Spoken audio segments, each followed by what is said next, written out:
Imagine when you share your darkest hours, they become someone else's light. I'm Jennifer Lee, a global community storyteller, host, author, and survivor, guiding you through genuine, unfiltered conversations. Together, we break the silence, shatter stigma, and amplify voices that need to be heard. Each episode stands as a testament to survival, healing, and reclaiming your power. Listen to I Need Blue on Apple Podcasts, Spotify, YouTube, or your favorite platform. Learn more at www.ineedblue.net.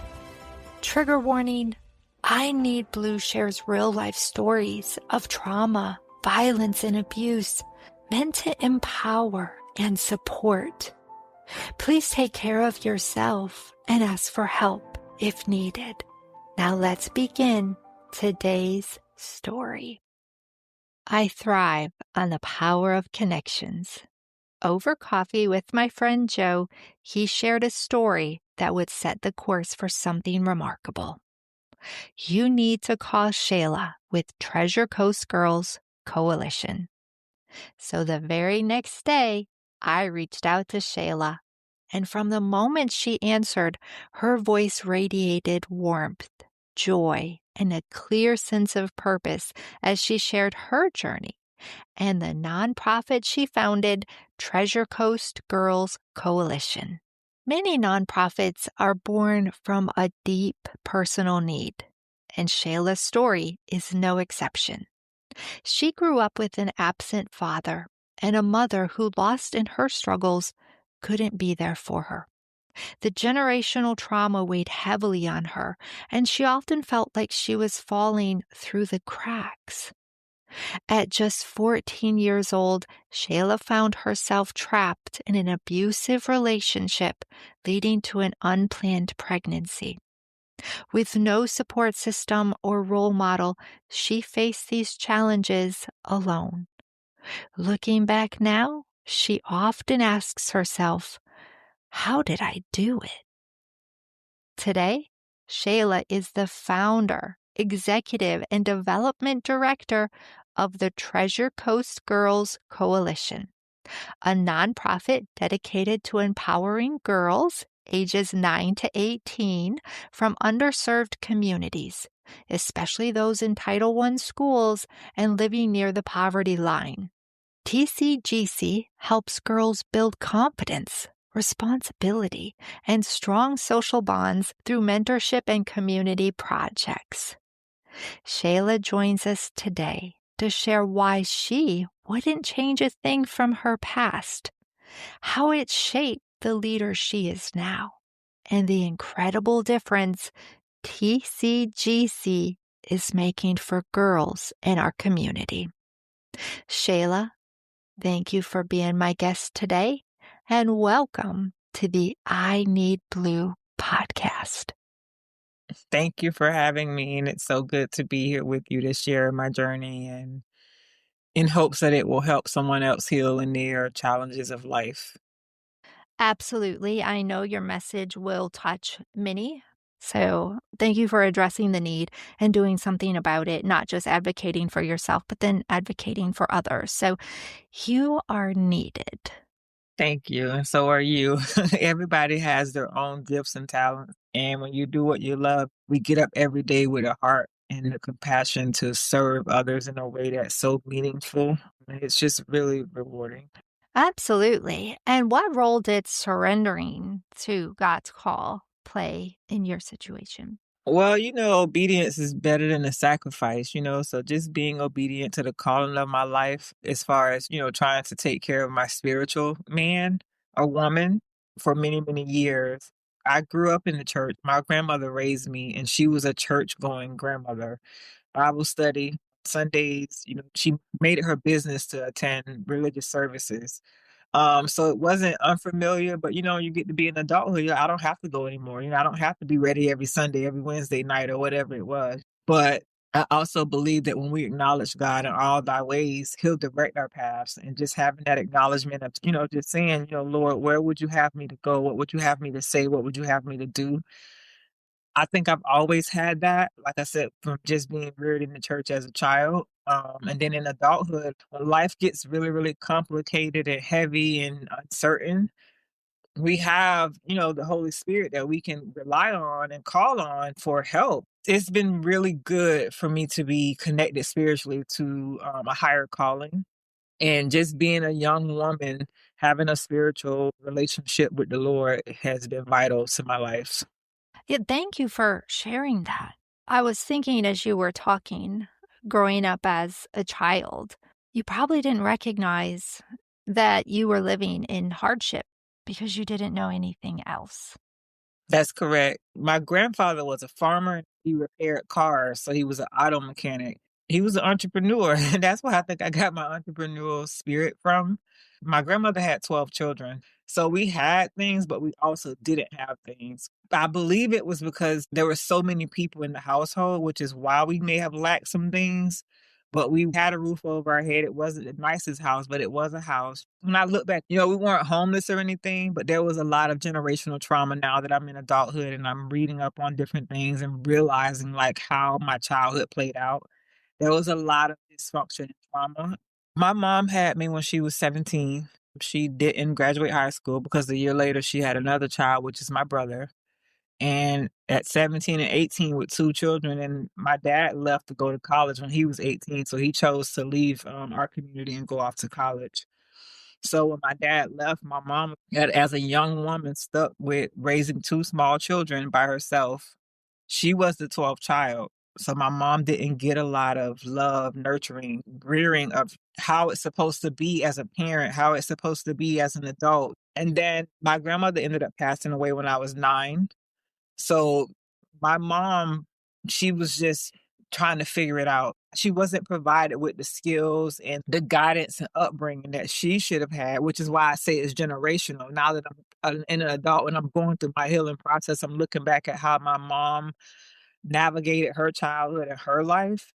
And it really does flow into your children, your grandchildren, that generational thing where she was doing what she thought was right, which it wasn't wrong, you know what I mean? Because she wasn't given clear instructions. When you have a child, you're not sent home with a handbook or a guidebook that says, here's how to raise this child. That's why I give my mom so much grace because she was not given what she needed to parent at such a young age and to recover and have the resilience to keep going like I did. You know what I mean? I had a son at 14. I continued on. I navigated being a teen mom, but my mom, she didn't have the support. She didn't have the love. And then my dad's parents went ahead and let him figure out his adult life how he needed to without having to the responsibility of being a young parent. Did you go through any anger or anything towards your mom and then that led to grace? Of course. My mom and I have always had a good relationship, but it's always been strained. When I was 5 years old, my mom got married to my stepdad, and her and my stepdad lived a life of my stepdad was a drug dealer. So he was always selling drugs, getting arrested, moving. Like we moved so many times after my grandmother died that I can't even remember how many places we lived. And that was one of the reasons why my grandmother raised me, because at 5 years old, my grandmother was like, "You can't keep shuffling these children around. Like, leave them here with me, and then you can go live your life." You know what I mean? So from 5 until 9, I lived with my grandmother, and then when she passed away, I had to move back in with my mom and my stepdad. And when I moved back in with my mom and my stepdad, it was more like, "Okay, you're here, but we have our own life." You know what I mean? Like everything that he wanted, she was one of those women that whatever my husband wants, that's what we have to do. You know what I mean? So we were moving this year, we're moving where he wants us to move. So it just kind of got to a place where every year or 2 years we moved. And then my stepdad would go to prison or jail or whatever it was. Like I look at his history now and I'm like, how did this man go to prison that many times? You know what I mean? But he was a really, really good stepdad. I will say that. My stepdad was really awesome. He wasn't one of those stepdads that were mean, no molestation, anything like that. So It was just a very interesting childhood, and then from 9 until 14, I pretty much navigated with helping my mom raise the other 2 children that she had from my stepdad, so now I became somebody's caregiver at 9, you know what I mean? She was pregnant with my sister when my grandmother died. From there, it was always help mom, help with the 2 girls. I have 2 younger siblings, that are girls, and I look back at my life now and I'm like, wow, Shayla, you've always cared for somebody. Like, and that's how my grandmother was. Like, she had 12 children. So we were always trying to make sure that her children were taken care of. I'm with my grandmother everywhere. I went everywhere with her. I feel like I was robbed of my childhood. And that was one of the reasons why I was so like rebellious towards my mom. I didn't like our relationship. I'm just going to be truly transparent right now. Like, I felt like because I'm the oldest, and I get emotional when I talk about it, but because I'm the oldest, I have to wear this burden of your son and your other 2 children. And then I think maybe when I was like 10, my mom sent my brother to live with my dad finally, because my brother and I have the same parents. And then after she sent my brother to live with my dad, she had 2 additional children, which is why my brother and my mom often are at odds in adulthood because he felt like you sent me away, but you still had 2 additional kids. You know what I mean? So it wasn't to relieve you of parenting, it was to have your life where you how you wanted it. So my brother is often fighting with my mom, even at this current time. And then my 2 sisters are like beautiful girls that I've always had to help raise. So now anytime something happens, my sisters rely on me. They come to me first before they go to my mom because I've helped rear them up when they were babies. So it's like, this is really my mom. So it's just been really, really complicated. If I could just give you a description of a word. But I love my mom. Now that I've spent years and years and years in therapy and really trying to understand how my childhood affected my adult life, I had to give my mom grace. I had to forgive her for what she did not know, for doing her best, for us not ending up in foster care. She gave us what she had, even if that wasn't enough for me at the time. She still tried to hang on and parent and stay in it. I look at some of the children that I work with now and their parents check out on them. You know, they're either in foster care or state care, or they're living with a grandparent or living with somebody who's not even their relative. So I look back at how my life transpired and what children are facing now. I really have to give my mom grace. Before we move forward, what do your boundaries look like now in regards to your family? Honestly, I have personal boundaries. Like with my husband, there are certain things like I don't tolerate yelling at me or getting in my face or getting physical with me. Anything like that with men, I'm very like, it's not happening. Because of me not having a relationship with my dad, I've spent a lot of time in relationships that needed to end very early on because you know you see the red flags and you're like, well, this is probably normal because this is what happened in my childhood, but it's really not. So I've gotten to a place now. I've been married for September will be 15 years.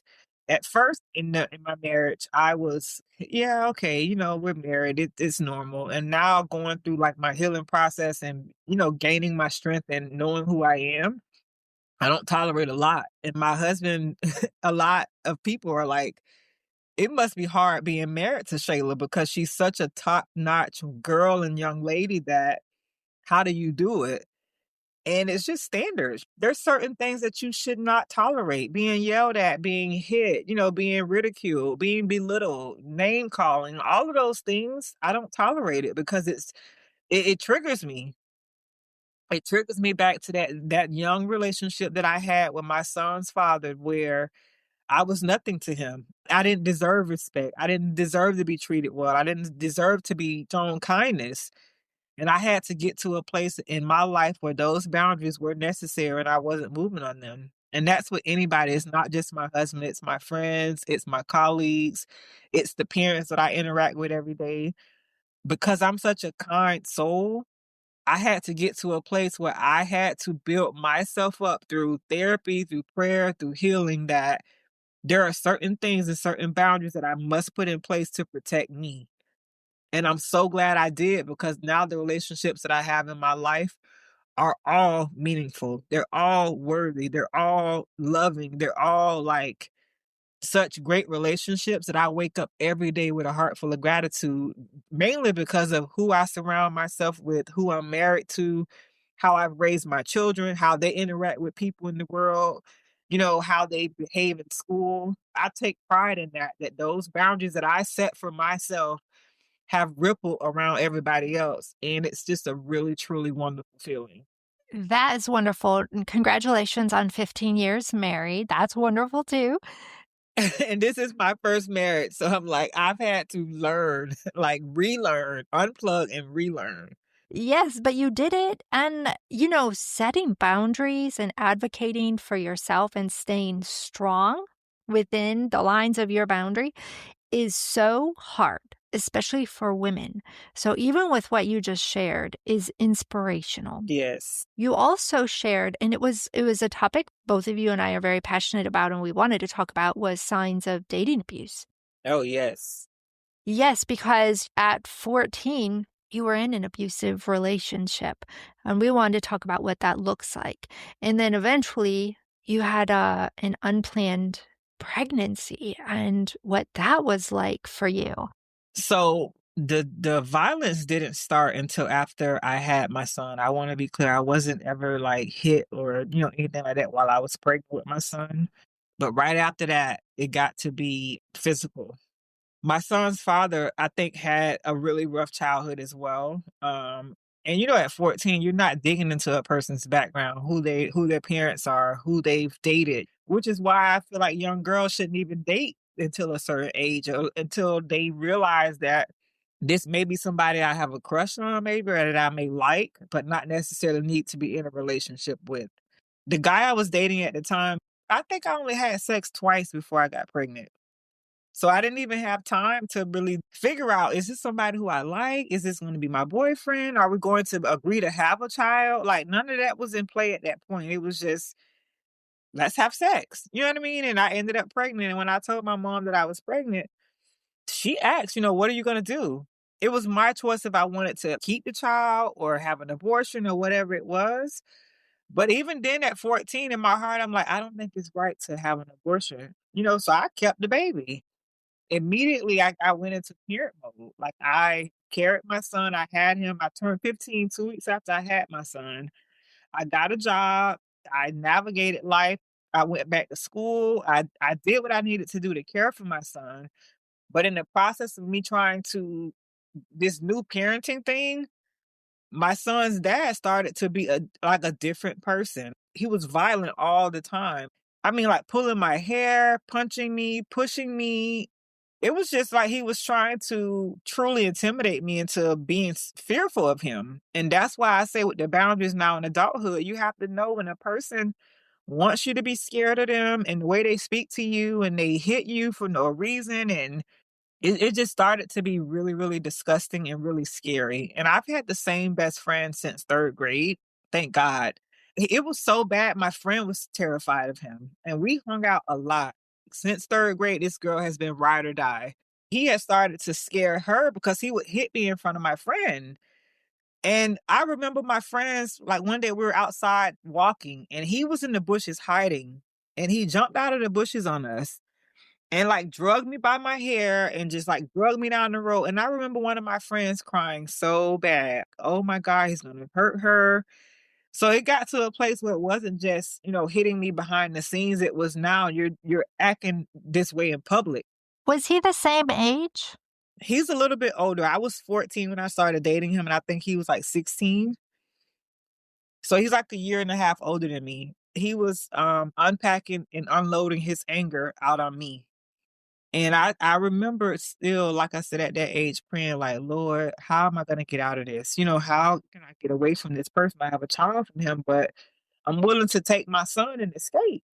My son wasn't even 2 years old. My son's dad ended up committing a home invasion robbery. He was 17. He got arrested. And at that point in Florida, there was a law, 1020 life, I think it's called. He ended up getting sentenced to 10 years in prison. At 17, he was charged as an adult and sent to prison. And that was how I got away from him. That's how I believe I survived not being killed or seriously hurt. because he did that home invasion robbery, and he didn't shoot somebody, but he was part of the people that invaded that home, and the person was shot, the homeowner. So that's how I ended up getting out of that relationship. So you got out at age I think I was like 16 at that point. 16 Yeah. and still going to school? Yes, I finished school. So I went to school at that point in Vero. There was a program through the school district, and I got into that teen parenting program and finished school, graduated high school on time with my class. I had another son at 17, so my senior year in high school, I had 2 children. I was pregnant. I had my son in March of my senior year. I graduated in June. Went on maternity leave, came back and graduated with my class, high school diploma. Like, I've had a really, really, really challenging few years as an adult, trying to navigate that without my mom, without my dad, 2 children. My second son's dad, he was a drug dealer, following my mom's footsteps and picking a man that I thought would, be able to provide for me. He ended up getting a drug trafficking charge when I was 18. My son was only, I wanna say, 9 months or old at the time, my second son. He ended up going to federal prison, conspiracy and drug trafficking. So at 19, I'm a single mom of 2 boys and just trying to navigate life, like, still trying to pick up the pieces up every single time. That's why I feel like the resilience that I have is not by fault. My life now is a testament to resilience and grit and determination to really, really thrive, like, no matter what. Absolutely. And everything that you just shared is the reasons why you look back and you say, how did I do it? How did I do it? I thank God every single day. I try not to reflect so much on my past because, you forget about what's behind you and press forward to a higher calling. But it really helped me shape how I navigate life, how I'm raising my daughter. I have a daughter now, so I have 3 children. How I interact in the world, how I show up in the world as a resilient person that knows and understands that these things truly do happen behind closed doors, that people struggle with every single day. They're carrying this baggage. They haven't healed from it. They haven't done the work to try to heal from it.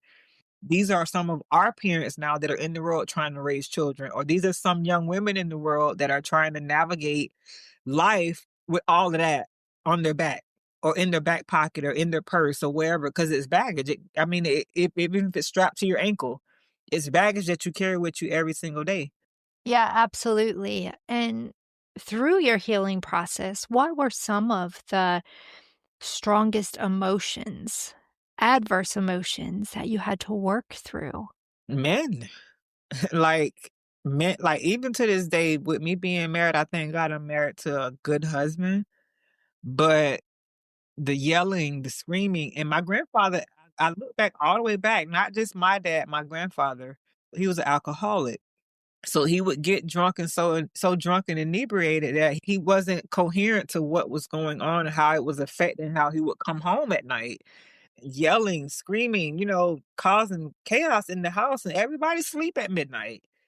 So I look back at all of that and I'm like, how did I my emotions now is like when I see men belittling women or raising their voice or trying to, intimidate women, like it's really, really, really concerning because I'm like, this is what happened to me. These are some of the things that I recall seeing and experiencing. It's triggering and it's really disturbing.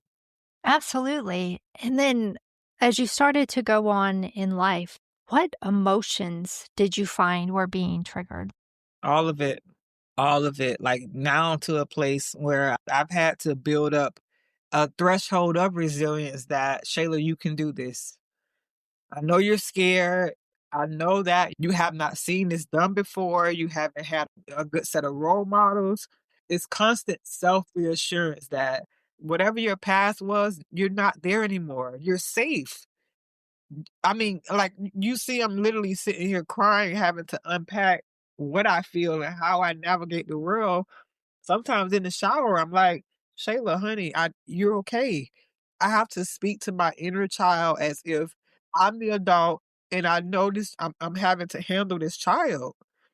And it's always like rocking myself, patting myself on the back, just really, really trying to keep it positive, being very optimistic, being delusional in my optimism. That's what I've had to build in order to keep going and to thrive and to tell myself every day, honey, you're safe. You survived. You weren't supposed to survive, but you did. And because you survived, now you can help other people do the same thing. Yeah, it's the positive affirmations, but also going back to what you said earlier, it's the boundaries and it's who am I going to include in my life, right? And it's the healthy relationships, the healthy people. Kudos to that. And take your time. But there are 3 words that I remember I wrote down that were very important to you. And it was educate, elevate, and empower. Yes, that's the tagline that I use in our organization. And I chose those 3 words because a lot of it is educational. Sometimes people just don't know. They don't understand, like, it becomes normal to them to be abused. It becomes normal to them to be ridiculed or overlooked or not chosen, not to be included. So it's educating them on, you're a woman, you're a man, whoever my audience is. I primarily work with girls, so I work with a lot of young people, but really trying to build that threshold in them of you can do this, you can overcome this. Here's things that you may not even have known that are a thing. And that one of those things are adverse childhood experiences, ACEs, elevating them, bringing them out of that very low place of I'm nobody, I'm never going to be anything. My family has already told me and written it off in my life that I'm not going to be anybody because once I had a child at 14, my family looked at me very different. They didn't see the potential at all. And they've never seen the potential, but they really definitely wrote it off once I became a teen mom. Empowering them to take action and take responsibility for their own lives, no matter how you were raised, no matter what upbringing you have, no matter what your parents do at home, no matter what your dad left, if you live with your grandmother, if you are in foster care, if you all are homeless right now, you can overcome this. So it's really honestly just building that resilience through those 3 ways: educating, elevating, and empowering. Absolutely. All the things that you wish you would have experienced when you were younger. When was your calling to start this beautiful nonprofit? I've had it in my heart for so long. I remember being, I want to say, like 16 or 17. I used to sit home and watch the stories with my grandmother. Every day she would watch the stories. And something came on TV and it was Oprah. And she had opened up a school in Africa. And I'm sitting in front of the TV like, wow, that's good. Like I'm inspired by that. And I'm like, I want to do that one day. And just seeing her do it, I was like, "Imma do that one day." And here I am. Like, I held it in my heart for so long and never really even realizing that I could do it because I was just all over the place trying to heal, you know what I mean? And then now doing it, I'm like, "Oh my god," like, you held on so long till it came true. To imagine and to dream when you're underneath trauma, you can't dream, you can't imagine because all you can see is what's in front of you. And what's in front of you is drugs, alcohol, molestation, poverty, the lack of jobs, poor wages, poor living conditions. Poverty is a social determinant of health. So your health is affected in so many ways just because you're from poverty. And when the pandemic came, I was like, Shayla, you have the opportunity to do something right now. It was like an awakening happening, and I was scared, like, I feel it, like, it's time, and I remember going home, and then I told my husband, "I'm gonna have to quit my job. I gotta go start my nonprofit," and he's looking at me like, "What?" Like, and I'm like, "Yeah, it's time." I said, "I'm gonna have to resign from my job, and I'm not gonna be able to help out around the house as far as, bills and everything, but I'm gonna do this for 2 years, and if it doesn't work, I'll go back and get another job." So he's looking at me, he's like, "Okay." He hesitantly said, "Okay," but yeah, I gotta agree to it. From there, I just started. Like, you have to start somewhere, and I remember starting right there, and 2 years came, and I was like, "Oh, I love this so much, I'm not getting another job like this. I am the job." And that's how we pretty much got to today. Yeah. And it started at 16 from watching Oprah open up this school, and it just Seeing something on TV with her opening that school, and I was like, "Oh my god, I love that." And I'm gonna have a school one day, I don't know when. It's still on my vision board and in my heart that I could have a school, and it will be to educate, elevate, and to empower. absolutely. And what you just shared is important for others to know that what you watch on TV or social media influences negatively or positively Absolutely. It truly does. steps that you take in your life. As you are, wow, the immense courage that you are showing by opening up and talking about your past, the vulnerability. What can I do to support you through those times of emotion? And I ask that also because there are other people who, as they share, it's raw, it's emotional, and their friends or family may be like, I don't know how to help them. What can we do? Sometimes, honestly, it's just good to have allies and people behind you cheering for you and rooting for you really, really loud.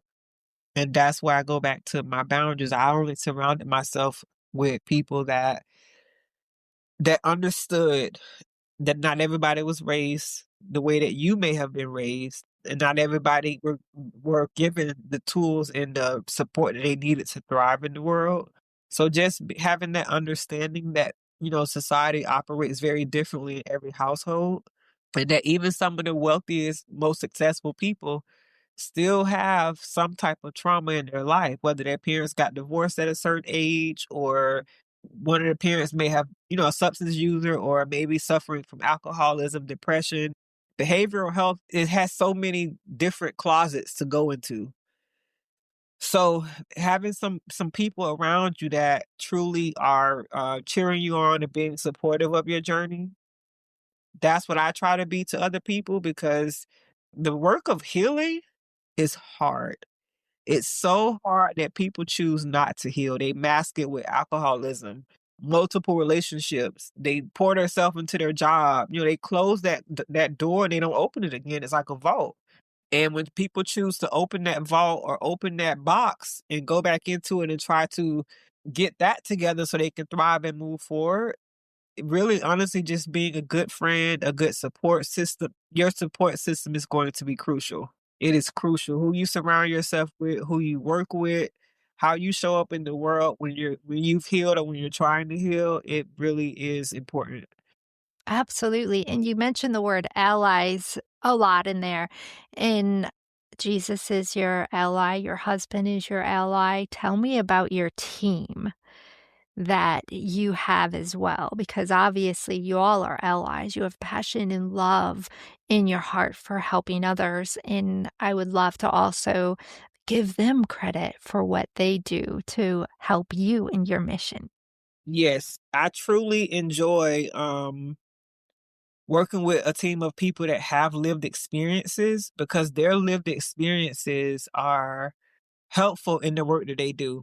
You have to have people around that really, really, really understand the gravity of the participants and what they may be going through and how they're going to interact with relationships, having people around that they can trust, having people around that they feel safe with.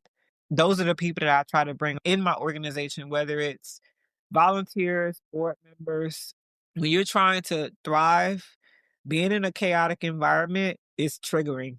So if it's always loud, if it's always unorganized, there's fighting with the staff amongst each other, discord with the vendors. You have to be very mindful of who you bring around in this type of environment. It's touchy. Children are easily triggered. if they see a man that looks like their dad or they're screaming at you or whatever, that can really trigger them into a place where they're like, I'm not safe here. I want to go home. Or I want to get out of this environment. Absolutely. So, obviously, the staff that you bring in and that the children are exposed to is delicate. What other parameters have you seen that have had to be put in place as well to continue to create that safe space for the children that you help, the girls? Well, we do background checks, number one, on everybody. When they document on the application for becoming a volunteer, they want to have interaction with children. We do a background check because we want to make sure that we are only exposing our participants to people that we've screened to make sure that they are able to even be around children. But we also do a lot of like cultural sensitivity and professional development trainings with our staff because they're not dealing with children that are whole children that have been given the right support and the right love and guidance from birth. If you look at our data and statistics of the state, the Florida Youth Substance Abuse Survey says that 40% of high schoolers have 4 or more ACEs already in high school. You only an ACE score is based off of 10. So 4 out of 10 already have some sort of ACEs.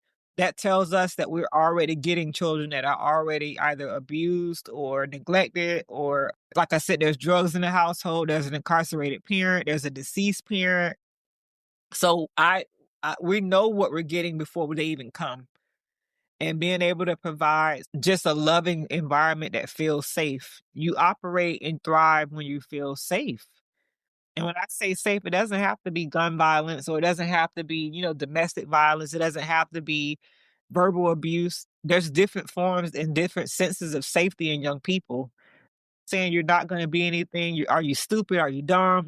That kind of language and that kind of behavior is not tolerated at TCGC from the kids, from the board members throughout the door. It starts within, you know what I mean? So we don't have any of that kind of behavior or activity in our organization because it really truly impacts how our participants go out in the world and receive and display what they've learned at TCGC.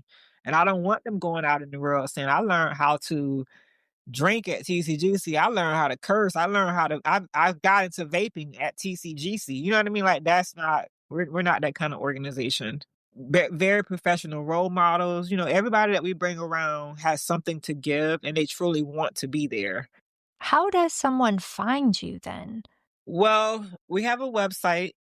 We do a lot of community outreach. So being, involved in a lot of the happenings around the community. I'm born and raised here, so it's good and it's bad. But the good is that people start to recognize the work you're doing.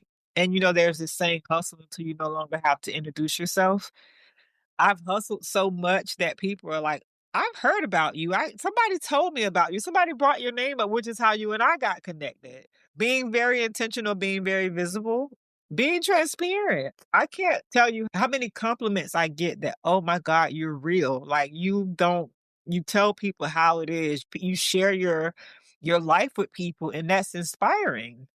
Like I said, with the website, people go on, it's girlscoalition.org. They go on there and they look around, they're like, that sunflower, what you're doing, what you represent, I want to be a part of that. And that attracts people. And I chose the sunflower because of how resilient it is, and because the more seeds you plant, it just thrives and flourishes. It's beautiful. It sparks a lot of joy and creativity. It's everything. Like I just love what I do. As you can tell, like I truly, truly love what I do. And it's mission driven, very intentional work. And when somebody is in need of your services, is it the parent that will reach out? Is it a teenager? What does that look like? It's both. So we pick up kids from the different schools across the county. Obviously, we have our vehicles labeled. Girls will see other girls hopping on the bus, and I'm like, "Oh, what is that?" And then I have other kids that are like, "I told my friend and she wants to come here," which is good. And then we do like presentations, back to school events, open houses. We are very connected with the school district. They make referrals all the time to guidance counselors and teachers at the schools. Just being really well connected in the community. It's a community focused, community led program. So we participate in a lot of meetings and workshops and things like that, just really trying to hear what the community wants because responding to what the community needs are has helped us be more successful than what I thought it should be. Yes, I wanted a great program, but the community may say, we really need to focus more on academics. The academic decline in children is severe right now. Hearing the voices of people that really need to be heard, that aren't often heard, that has been really helpful for us. From the start of our program until now, we've served 154 girls.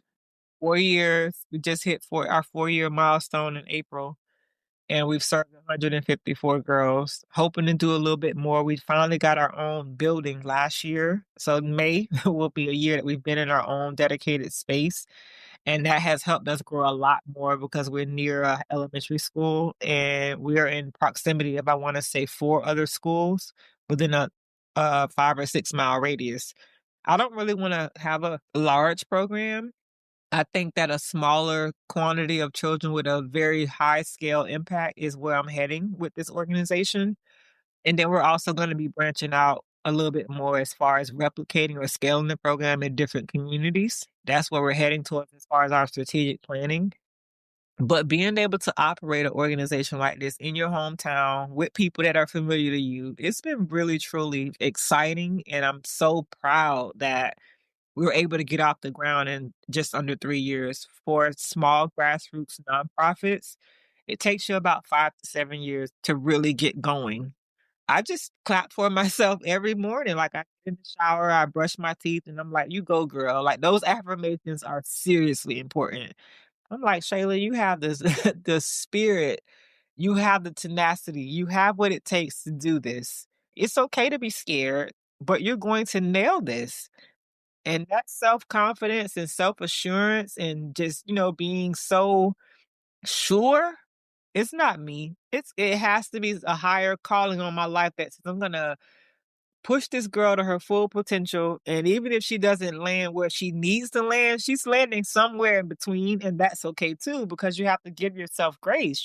That's another thing that the confidence and self-assurance, when that's not provided at a very young age, you're always second guessing yourself. Part of the violence of, being abused and neglected, that makes you second guess yourself.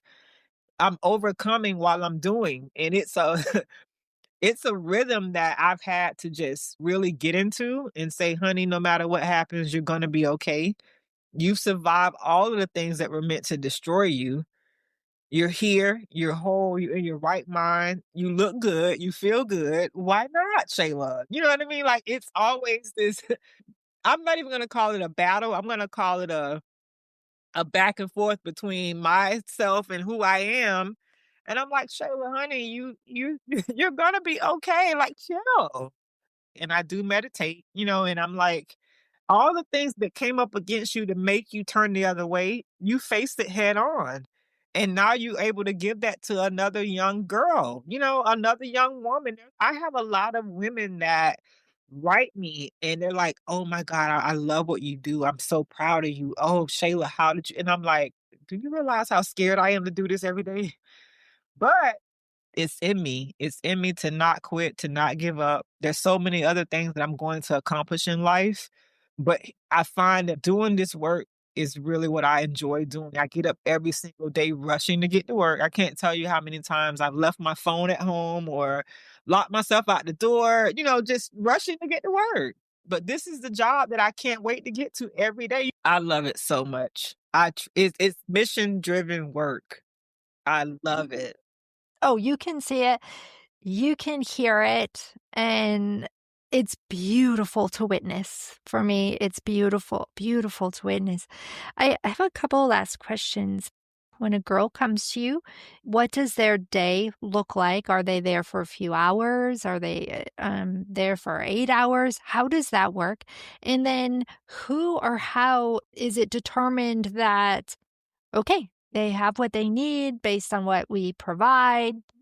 So they come to us after school. Most of our girls attend Title I schools. We do have a few charter school students that we work with, but most of our students attend Title I schools. We provide the transportation from the school to our site.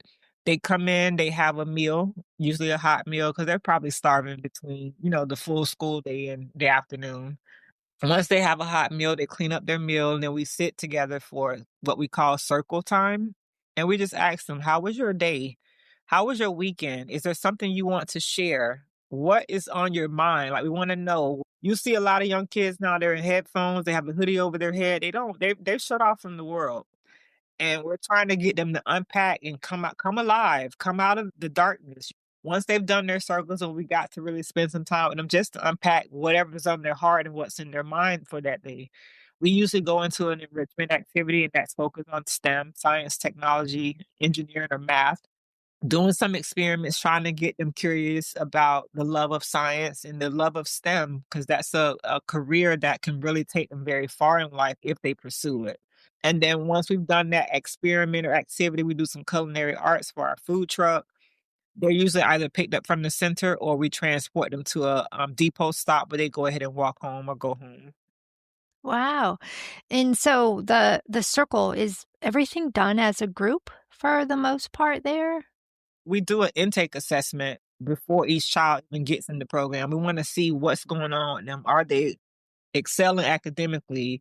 How many people are in the household income, where they live in the community?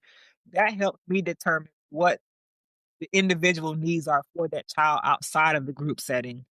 And sometimes they need a referral for a therapy. They need a referral for food assistance. They need clothing. We have working with an organization that provides clothing to them. Looking at the needs first and seeing how they would fit in the organization and then going from there. So having that starting point as to what their needs are, how can we truly help impact this child? I think that's great. You make it very individualized. And I also love that you do have the group atmosphere because now you are creating friendships. You're letting others know they're not alone in the world and in their struggles. And they'll carry those experiences on into their life, right? Yes, making friends, forming that sisterhood is crucial. I've had the same best friend since elementary school. And then my other like dear heart friends are we all like became friends in middle school. We've done life together. We've done, the marriage, the kids, the education, like we've done it together. And I truly hope that those girls find those kinds of people very, very early on because it really will help you like through the good, the bad, and the ugly. Yep. I don't have any friends from elementary or high school or anything, but I'm blessed that now I have some really good friends. Yes, you're gonna need friends in life, and it bothers me when I meet young women, they're like, "I don't have friends," and I'm like, you gotta find some. You're gonna need some people in your life, whether they're your age, they may not even be your age, but you're gonna need some people in life that you're going to have to be able to trust and to build relationships with in order to navigate this world, because trying to do it alone is gonna be really, really difficult. Yeah. And females need female friends. Yes, yes. The sisterhood is a very big thing for me, so I feel truly blessed that I've had it, and I really pray that other people get to have that feeling in life, that I have this camaraderie and group of friends, have dinner, celebrate my successes with it, even cry with, you know what I mean? That's what we're trying to accomplish there, just, those relationships. Relationships are key in navigating life circumstances. Absolutely. What have I missed? Is there anything you want to add? Whoever may find this message or hear it or listen to it, that it's possible to fully recover. It's truly possible. It's a lot of work. It's heartfelt work, but you can recover. That's awesome. There's always hope, and Treasure Coast Girls Coalition is a great place to start. Can you share your website? Girlscoalition.org, GIRLSCOALITION.org. I've had to memorize it. But that's our website, and we are on YouTube, Facebook, Instagram, LinkedIn. So definitely can find us on all of those platforms at Treasure Coast Girls on the social media links. But the website is girlscoalition.org. Perfect. And I'll put the links in the show notes as well. Thank you.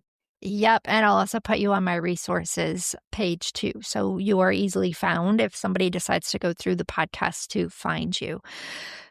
Shayla, thank you for being my guest today on the I Need Blue podcast. Thank you for having me. Of course, it's my honor. Thank you for listening. This is Jen Lee with the I Need Blue podcast. If you want to learn anything and everything about I Need Blue, visit my website, www.ineedblue.net. And remember, you are stronger than you think. Until next time.